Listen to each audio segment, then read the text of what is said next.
Dobro večer, pčelari. Sada ću vam pokazati kako da ugasite rojevi nagon kod pčela. Ova košnica koju upravo gledate je bila ušla u rojevi nagon. Ona se tada sastojala iz jednog plodišta i dva medišta. Tadašnje plodište sam makao na stranu, donio sam novi korpus sa 9 izgrađenih ramova sa sačem. Našao sam maticu na ramu sa najmlađim leglom, dobro pogledao da nema koji matičnjak.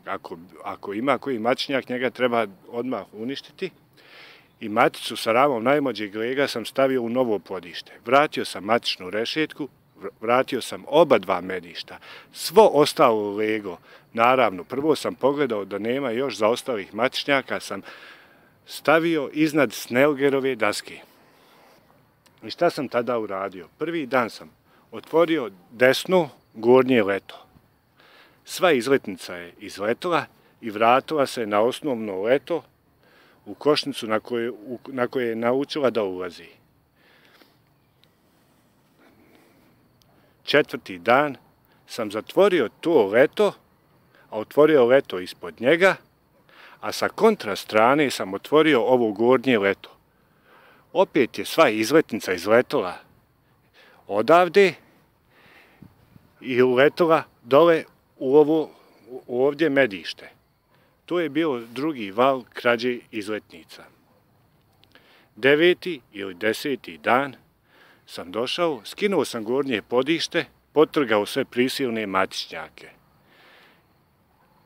I zatvorio sam ovo donje leto ovdje. Zatvorio sam ovo ovdje gornje, otvorio sam donje u medištu, a otvorio sam sa zadnje strane ovo srednje leto koje mi je u ovom gornjem podištu.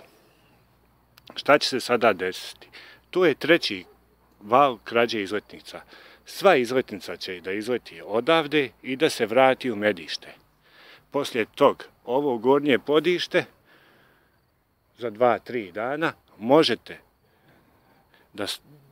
da skinete ova dva medišta i matičnu rešetku dole, da ga stavite, da poduplate podište, znači ide ovo podište, onda ovo podište, na njega matična rešetka i dva medišta. Ili jednostavno, samo da izvadite snelgerovu dasku, da sačekate da se izleže sve preostalo lego i da to podište sklonite ili da ostane ono kao medište.